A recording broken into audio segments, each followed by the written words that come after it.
welcome to episode 15 of the No Big Deal podcast between me and Jack Nico. Today we've got with us Senior Director of Enterprise Sales, Matt Burge at Seismic. Matt's going to talk us through a whopper of a deal, which was easily six figures, multiple six figures. I'll let you tell us how big it is if you want to, Matt. And what we're going to do is talk through how he went through an exec presentation, talk us through how he ran a successful pilot, talk us through how he ran through a very difficult procurement process in what is a really tricky time to sell to procurement at the moment. So just a bit of info about Matt. Matt's been at Seismic for the last 5 years, started there as an SDR, cut his teeth in the recruitment industry for a few years prior to that for his sins. And now he's been in sales for coming on 10 years. So he's got a lot to share, a lot of actionable takeaways. And what he's going to do today is give us some tactical advice about how to sell huge deals in a down market, running through really tricky finance and procurement processes. How's that sound, Matt? Does that sound like a good intro? Sounds good to me. Very kind. Lovely to be here. Lovely to see you both again. Perfect. So what I want to ask you is, can you give us, just so that we know this about you as we go through, can you tell us what your best sales skill is? Well, that is a great question. I think that's almost the $1 million question. And it's probably the one thing that everyone prepares when they go into their annual review with their manager each year when you're trying to get a pay rise. But I'd say, to be fair, one thing that I would probably pride myself on is champion building. I think I spend quite a lot of time making sure that I try and understand as best I possibly can the people that I'm dealing with. And I think ultimately as well, we're in a game where, the old cliche, people buy from people, with everyone in the world, you need to like the people you're dealing with, but ultimately that has to be paired with the product, the solution, the services. It's an all-encompassing thing. But relationships, I think, are fundamental in every walk of life, and more so in business, and especially in selling. I think you need to understand very clearly the motives, the passions, the personality of the people you're dealing with, and then be able to kind of meet them and have that element of being able to find common ground and understanding. Do you think there's any experience that you've got in your career or growing up or anything along those lines from traveling and recruitment and so on that helps you be good at that? Mate, definitely, I'd say so.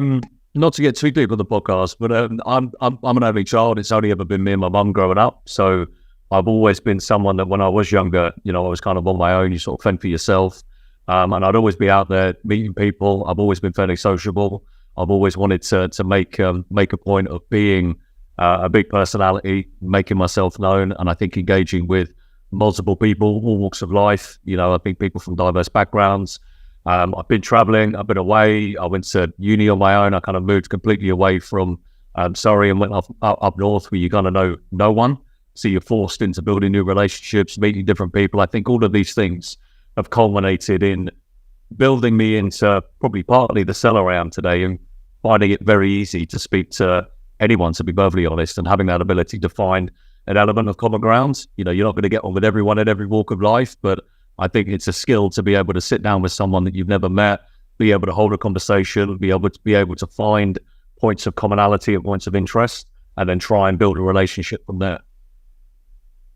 Oh, such an interesting point. It's almost like a nurture that you've put yourself throughout your whole life to get to the point where now one of your strongest sales skills is champion building and creating common ground with people. Most the advice out there is, anyone that's listening that's very early on in your career, put yourself in situations where you have to build really common ground easily with people that you don't necessarily know. Absolutely. I think our old CRO Ed, we had a big mantra when he was here around, make yourself uncomfortable, put yourself in situations and get yourself out of your comfort zone. If you are a more shy person, if you're a little bit more introverted, try and get yourself out there, meeting new people. I know, if you look at the London SaaS community today, there's so many different groups of people, people can join. You've got the A's of London, Jack, that I know is quite close to your heart. And there's so many events that as a seller within this environment, working here within London, there's so many communities that you can put yourself in, and you'll meet like-minded people. The whole point of this podcast is, to connect with the two of you and other people that are in your position. I think at the moment, sales and selling in this market, in this climate, everyone's all doom and gloom, and it is tough. It is challenging. I think it's encouraging for people to know that you're not in it alone. A lot of companies are finding it difficult at the moment. A lot of AEs are finding it difficult, and it's taking, a lot of hard work, resilience. People are having to do double the workload to get a margin or a small percentage of the results that you were probably getting when we were selling in an absolute upmarket. And, we were selling in sort of COVID times where SaaS companies could do no wrong. So I think it's great to be here. I think some of the communities that people can get themselves involved in are really valuable. Amen. That's a little plug for the podcast there as well. We'll use that with my advertising when we're pitching to our investors. Okay, so let's use that as a good segue to get into the deal then, because I'm assuming that's going to be one of the main reasons that you managed to get this one over the line. But from what we spoke about before we started, one of the main things you told us was that there's three main parts to this. There's the pilot, the exec presentation, and the procurement, maybe in a different order. Where's best for us to start? I think if we take it more on the timeline, so I think the biggest or the first point in getting us firmly as vendor of choice and the solution that this fintech company wanted to move forward with was the exec presentation that we had back in January. And that was our first opportunity to really meet with the exec sponsor, the budget holder, and their senior leadership team. Now, the reason why I probably wanted to talk about this is I think whenever in sales, whenever you build up to that presentation that you have to the economic buyer and the exec level sponsors, it's innate that we all want more time. You're always asking, can we have an hour? Can we have an hour and a half? Can we do a half-day workshop? We were given a very small amount of time. We were given 30 minutes to come in, present and demo, in part, our solution to three people that were ultimately going to say yes or no to us as a vendor and as a partner. And I think my boss, James, kind of coached me brilliantly throughout this and sort of saying that the time's irrelevant. We in terms of being a little bit more vain and the vanity side of us as sellers, we want 2 hours to go through an end-to-end demo of our solution. We want to show them all the bells and whistles and how great our platform is and how great our support is, and talk to them, around a long, well-executed talk track. Actually, when you're dealing with people at kind of exec level, they have a finite amount of time. And ultimately as well, you have to believe and trust that they've got teams in place that are going to do their due diligence. And for you to get to this point, you've clearly showcased that you are a reputable vendor. You've got a very good solution that they're bought into. The idea of this exec presentation is to go in there and actually speak their language and showcase to them that we're here, we understand your business, we understand your challenges, we know exactly where you're wanting to go as a company, and we are the perfect solution and partner to get you there. And our team did a wonderful job. I'd have to call out and plug our sales engineer, Melandra, who did an amazing job. She had 10 minutes to really hit on some of the key points and challenges that we knew this company had. And we showed three elements of our platform. I think both of you have used our solution. We could sit down for half a day and walk through the platform, its capabilities, etc. But when you're presenting to these senior people, they really want to know that, have you listened to my team? Have you done your research? Do you know our business? And I think the key thing for us and what stood us out from the other vendors that had that opportunity to present to the execs was we started to use their internal terminology. And that was something that the CRO called out to my champion after is, Matt and the team clearly understand our business. They're using our own terminology. They know how we sell. They know what we're looking to do. And I think for anyone out there, that would be the one bit of advice that I certainly took away is understand the acronyms and the wording and the terminology that people use internally. I think as SaaS vendors, we're always guilty to use our own internal acronyms. And as Seismic, we have many. I know at Salesloft, Jack, I'm sure you have many as well. Being able to speak the language of your customer or your prospective customer, I think is absolutely key, especially when you're presenting to the execs where you may only have a finite amount of time and you've got to kind of quote Eminem, one shot in front of them to really stand yourself in good stead. Banging. Yeah, banging. So let's say I'm going into I've got an executive presentation on Friday and I've got my deck ready and it's an hour and a half long. My presentation, we've got our sales engineer ready. What processes do you go through to get that presentation down to a more concise format and to get the language of the customer ready to go? So there's two main things. I think, look, everyone knows this, but not as many people do it as often as they should do. And I think practice the pitch, practice it to your boss, practice it to your teammates, bring in your VPs, bring in people from professional services. I think nail your pitch, be concise, be direct, and be considered with the time frame that you have. Time yourself. For those who know me, they do know I do like a good chat. I could sit down probably with the two of you in the pub, and we could be there now. We could leave at last orders. I think be mindful of the time yourself. Make sure that everything you're saying is having the impact you want it to have. That would be one thing. So practice. The other thing is, I think, present your pitch to your champion. I've seen a lot of the podcasts that you've done with other people, and there's been massive talk around champion building, and actually testing, is this person a champion, or are they someone that I'm dealing with naturally who's going through the motions? If they're a true champion and they're coaching you on how to win this deal, present your deck to them. Go, look, how do you think this looks? How do you think this would land with your VP? Do you think the talk track is speaking to exactly what they care about? And I'd ask them about kind of the acronyms and some of the terminology they use. That's in essence what we did. I sat down with both of our champions, showed them what we were going to run through, almost did a bit of a dry run to them to say, how do you think that would land? Do you think I should tweak this? And in terms of the deck, are we speaking the right languages? So where we laid out, your key challenges, the key points in our solution, will this resonate with the people we're presenting to, and get them to kind of be that sounding board and that sense check. It's also a great way to test, are they a champion, or are they just someone that you're dealing with as part of the process? What was your agenda, Matt, for that 30 minutes? Very, very slick, to be perfectly honest with you. So we had three main areas. So we had, firstly, what was titled the exec summary, and within that we had their business objectives, their current challenges, and then the Seismic solution and results. So what is our solution going to do, and what is the evidence of how we've done this for comparable companies? Then we had the Seismic platform. So it was a 10-minute segment for the demo, and it was aligned to three main areas. So how do we reduce the ramp time for your new reps and accelerate the time to first deal? How can we build repeatable best practices at scale?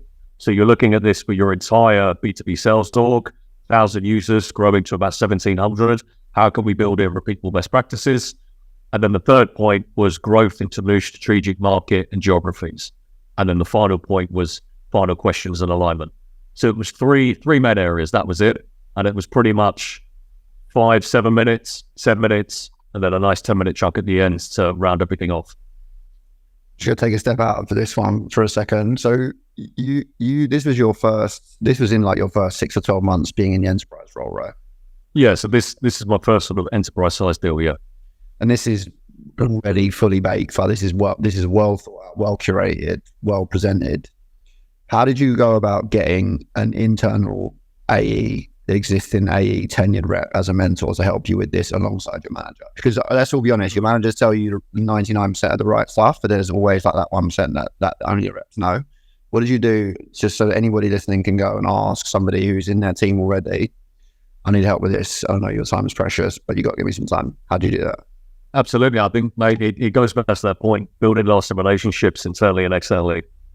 I think if you're new to any company, going in there and building relationships, not only with the people within your own team, and the three of us, we're sellers. So initially you're going to walk in and build relationships with the wider sales team, but make yourself available and make a point of building relationships with other teammates, customer success, engineering, professional services, etc.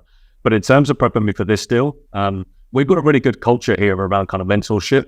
There's a couple of more junior people in the team that I mentor. There's a couple of the senior guys that have been in sales probably the amount of time I've been alive that I see as kind of the gold standard here at Seismic. So I think, asking for help. I think if you work at a company that is truly collaborative and has a culture and teamwork, people will very quickly put their hand up to help you. I work for, a great boss, and I've got a great team. All of them helped me on this deal. So I'd probably say it wasn't necessarily one person, and the entire team would come in when needed, whiteboard sessions, deal labs, deal reviews. But there's one guy in the team, Luke, who has done these many a times, and he's done them here at Seismic and landed some of our biggest wins in Northern Europe. So I kind of leaned into Luke and said, Luke, you've done this several times already. Can I run this past you? Can I dry run it with you? Do you think the language I'm using is right for the audience that we're speaking to? And that would be another thing that I would just loop back into the final piece on the exec presentation is, yes, using the language of your customer and the kind of the acronyms that they use, but speaking the language of the people that you're in the room with. I think we always talk about that, dressing for the job you want, talking to be in that room and sounding assured, sounding confident. I think practicing that elevates your pitch and elevates your presentation to the level that you want it to be, and have the impact that ultimately you hope it will have. It's actually something like just looking, and I was just jotting down all of the things that you said, and this is like a critical point that I want the theme of like the podcast to be. At not one point did Matt in that exec summary talk about what the competition was or did. Like all he did was focus exactly on how to solve the customer's challenges, what similar organizations that they had of customers do, and then presented that back to the execs. That's such a good point. I think exactly that. Look, we're all in highly competitive markets, and there are some very good solutions out there on the market. I think if you're spending too much time bashing your competitors, that is the lasting image that people are going to have. It's not going to be about you and your company and what you can do. It's the fact that you're too focused on the competition. And I think we've always taken that stance to kind of separate ourselves. And I would say we have good competitors, and also I'm thankful for competition because ultimately it's proving the value of enablement in our space. And I'm sure, Jack, you'd certainly say the same at times about your competitors, because it's proving that the segment that we're in is having real impact. The thing is, everyone talks about personalization. Everyone talks about really listening to your customer. Go in there and, recite everything you've learned about them. You don't need to talk about your competition. You can do if asked. If a question had come up, Matt, how do you differentiate from X vendor? I'd have paragraphs ready to go. But ultimately, test me, hit me now. That's it. Test me. I've done plenty of training on it, but that isn't going to have the biggest impact, especially at the time that you have. Can I just say that's such a good point? There's so much content out there, and there's so much advice out there, and so much guidance. Like personalization, you need to make sure that you know where this geezer went to uni before you cold call him. Blah blah blah. Excuse me, but half of that is bullshit. The personalization that is the most impactful is the personalization midway through the deal cycle. You know everything about this business, and you personalize your pitch and your products to be able to demonstrate it in a way that works exactly for their outcomes that they're looking for. That's real personalization, not fucking, hey, Matt, I heard you were a recruiter in the past. Like, do you want to buy my phone solution? Like, that's rubbish. Forgive me. I'm going to maybe cut that bit out. But like real personalization is like halfway through the pitch being like, Matt, I know you used to be a recruiter, so you'll be able to resonate with me. How many times you have to make a cold call during the day? This, and this next. That's way better in my opinion. Absolutely. And I think, personalization is such a big topic at the moment, and it has been for years, and it always will be. But with how challenging it is at the moment for business development teams to be generating new pipeline, but also as well, sellers actually differentiating yourself from the competition. Personalization comes in many forms, and it doesn't just have to be scanning someone's Twitter and scanning someone's LinkedIn, but personalization can be, I know your business better than any of my competitors because I know my language. Yeah, I can speak your language. I've interviewed as many people as I can at your business, not just targeting, the senior management and the execs. I've met with salespeople, people similar to me, but they're selling your solution, and I understand a day in the life. That speaks volumes to executives. Yes, reading annual reports, doing all of your due diligence around their PR and the promo, but one of the biggest tools as well is I think that is a bit of an unsung hero that not everyone does. When you're prospecting any new account, yes, you want to go straight for the jugular. You want to go top down. You can land the CRO and the budget holder, golden egg. But I would tell you what, there is so much value going out and interviewing, sellers and people that are actually doing that role on a day-to-day and finding out what are your challenges, what are you having difficulty with. And you'll find as well that more often than not, give you a realistic and probably honest insight. If you go and ask, typically for us, if we go and ask an enablement team, maybe using a competitor solution, how are you finding things? They're going to tell you it's great. They're not going to tell you it's shit and they're having problems and the platform doesn't work and the support's terrible, unless it really is, because they're going to want to protect kind of what they're doing sort of thing. So I think being able to kind of do that bottom up as well has a lot of value. I've got a tactical example as well on that worked really well for one of my big deals last year. Maybe me and Jack will do a bonus episode on it and we can talk about our big deals. But we had a new global VP come into a business, and he was in his first couple of months. Something I did when I went in my exec summary was I did like a ground up approach. had like multiple interviews with his reps, and he told me on the previous call that this was in Q1. He was like, we're not going to buy anything till Q3. I presented back how bad the fires were internally, and he emailed me literally after my follow-up email being like, we're going to do it this quarter.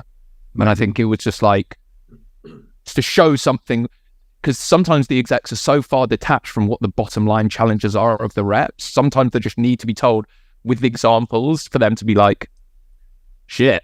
Yeah. 100%.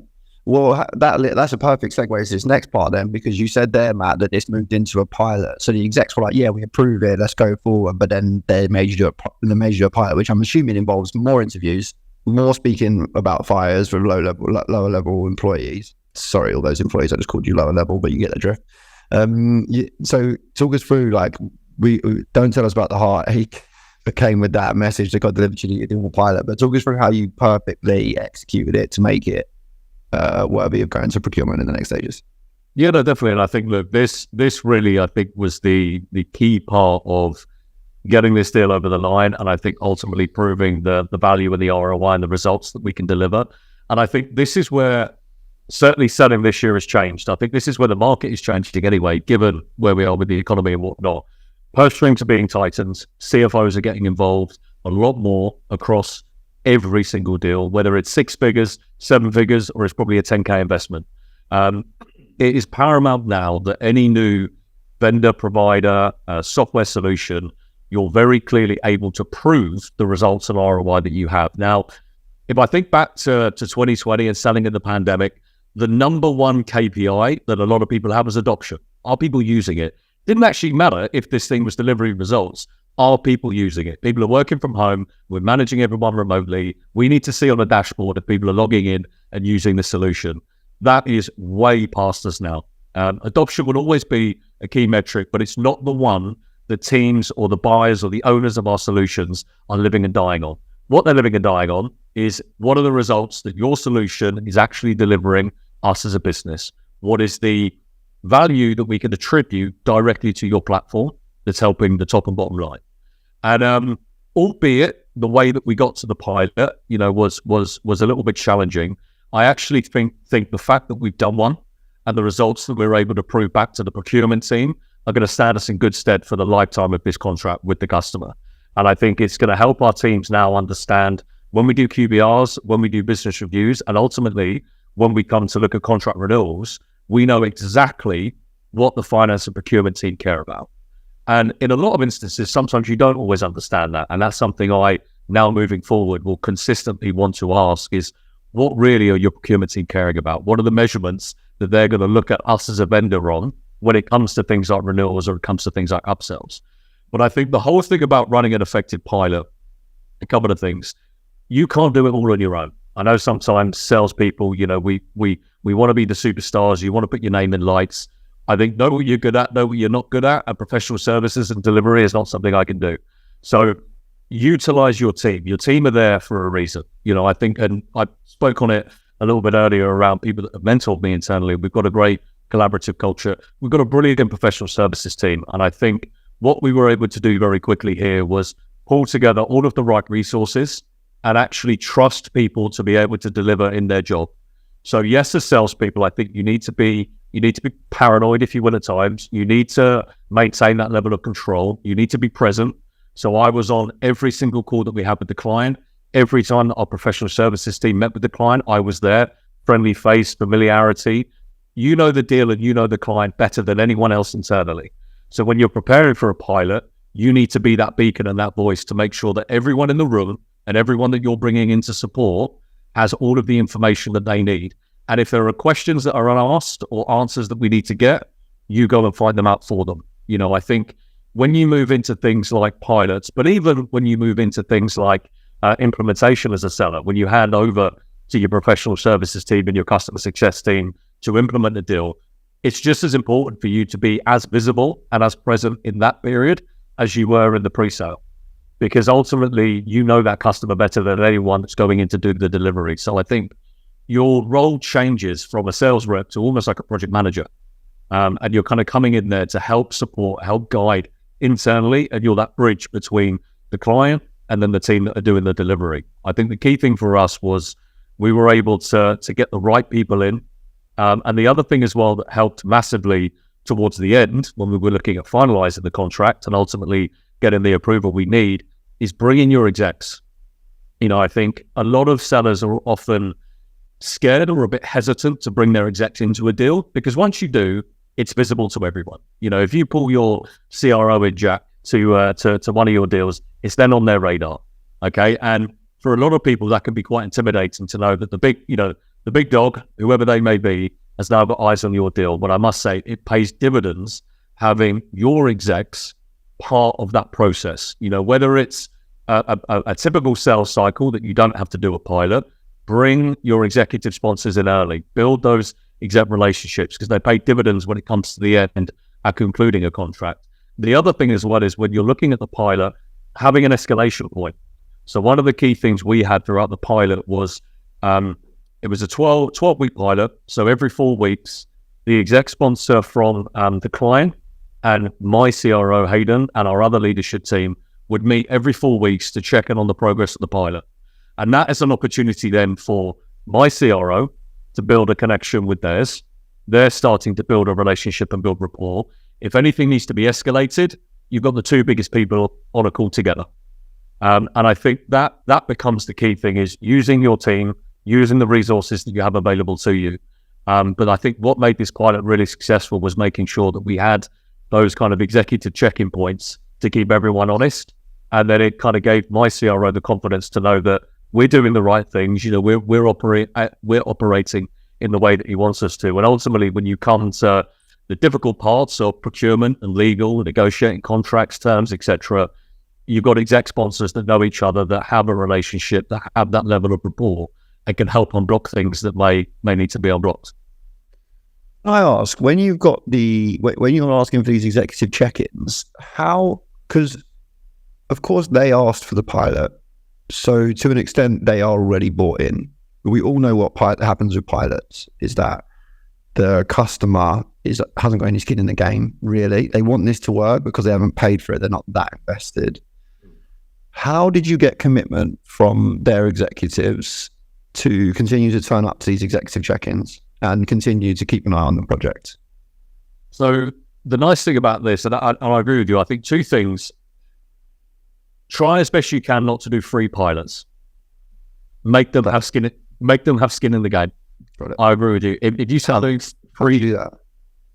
I think again it comes back to selling almost back in the pre-sale side on the whole value of the solution, and being able to articulate the results and the ROI that you're going to generate, and saying that in order for us to deliver this, and in order for you to give the time that is needed, you need to have skin in the game. And I think the way that this was working is we retrospectively needed to do a pilot because the way that the evaluation was going, and the fact that when we initially were looking at putting this deal straight through to approval and sign off, the market changed, the economy had changed, and the business said, actually, we need to do more due diligence with any new vendors coming on. So we want to test that this solution is going to work.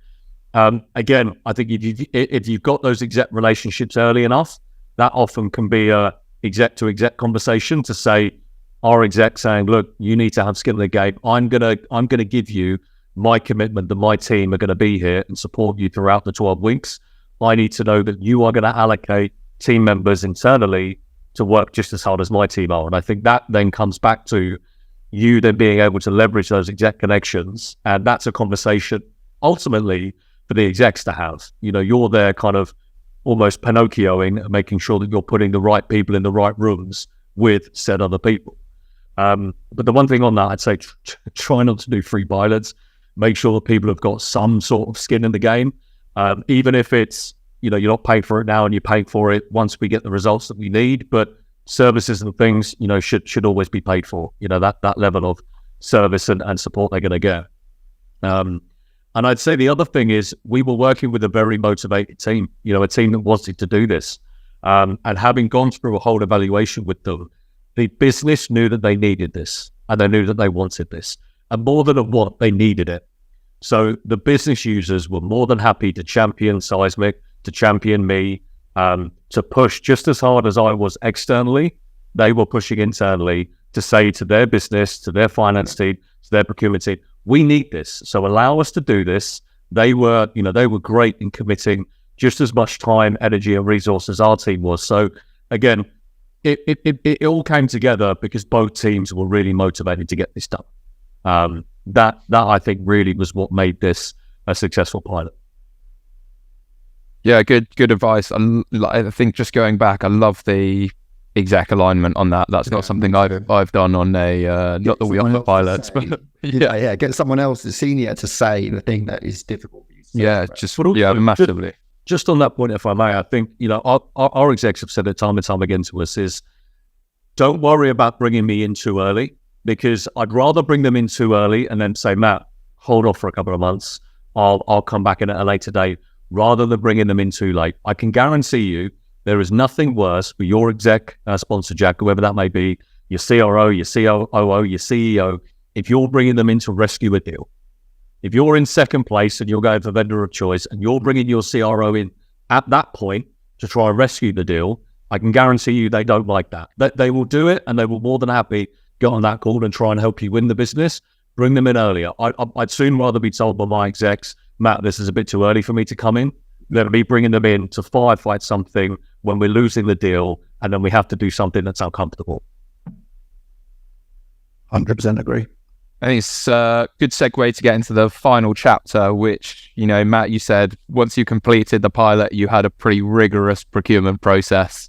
What were your, I suppose, without getting in the weeds, the real weeds of it, what were your biggest takeaways from the procurement process? What did you learn? I think it's a great question, and I've sat back while I was away last week, kind of thinking about this, and I've got a session with our team later this week to kind of go back through every part of this deal, and certainly our time with procurement will be one area that we're going to focus in on to take all of the learnings. A lot learned. I think what stands out to me is, albeit this was a challenging procurement cycle, I actually think this is going to start to be the norm. And although the procurement team kept us honest, and at times they sort of made everyone's heart rates and probably blood pressure go up and down slightly, I actually think the way that they operated was, I can't fault them, because ultimately procurement are there to do a job. And I think as a seller, you need to understand that they're not always a blocker. They have a set of parameters that they need to work to just as much as we do. I think the key thing for me is, as early as you can with your champions, with the people that have got buy-in for your solution, understand really what are the motivations for procurement. Because although there's a lot of similarities, some businesses and some procurement teams are going to have different measurements. So trying to get ahead of how are this procurement team kind of targeted, what are the key focus areas for them? Because ultimately, when it comes to a negotiation, it's all about give and take. It's all about give and get. There's going to be some elements for them that are absolutely nailed on. These need to happen. There's going to be those elements for us. So I think getting ahead of understanding procurement's expectations and how they want to buy software is absolutely key. Try and do that as early as you possibly can. Don't be afraid to ask the same question 9 times, 10 times, because the 11th time, you'll get a different answer to what you had the first 10. You may be told yes, no.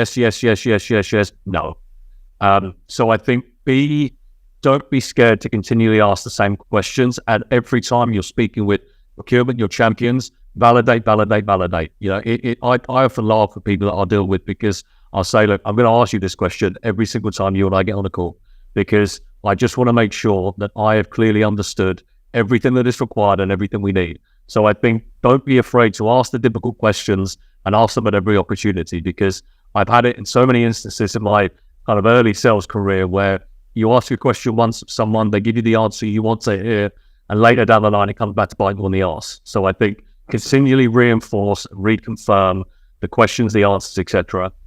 The other thing I would say as well is, as best you can, getting on as many calls with procurement. Try and take everything off email. I think, again, it goes back to that part of having familiarity with people. Yes, in an ideal world, we all want to be sat in boardrooms. You want to meet people. We're working with global businesses. You've got people all over the world. But being able to get on a Zoom, even if people haven't got their cameras on and you've got yours on, it adds that level of, it adds that level of interaction. It gives you that kind of personal touch, being able to see people, I think has a big impact. And ultimately, what may take you a couple of days to resolve over email, get on a call with someone for 15 minutes, you can hash things out. So the biggest challenge I think a lot of teams are finding at the moment is slippage of deals, deals drifting. Something forecasted in Q2 drifts into Q3, drifts into Q4.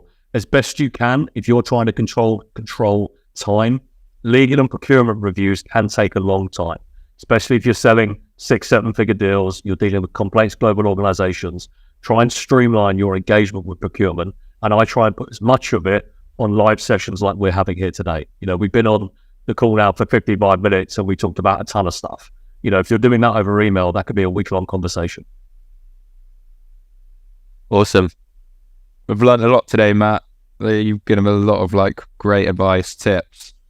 And yeah, I've definitely learned a lot. I've written 2 pages of notes on the call of enablement. So hopefully everyone else that listens. I think in lieu of time, one last question that we have. What's your favorite sales memory? Do you know what? I'd say I've probably got 2, if I can. Definitely. I'd say my first one is the first ever deal I sold. I think everyone will remember the first deal you sold as a software seller. It was tiny. It was a tiny deal. It was probably about £4. I probably could have put it on my card myself. But I'd say my first deal. My first deal as a Seismic seller, and then I would say this one. My first deal as an enterprise seller. It's way into the 6 figures. It's a deal that I've learned an absolute ton on. Some great lessons to take forward. Some battle scars that I think are only going to help me moving forward. And this deal in particular has been one that has epitomized a team win.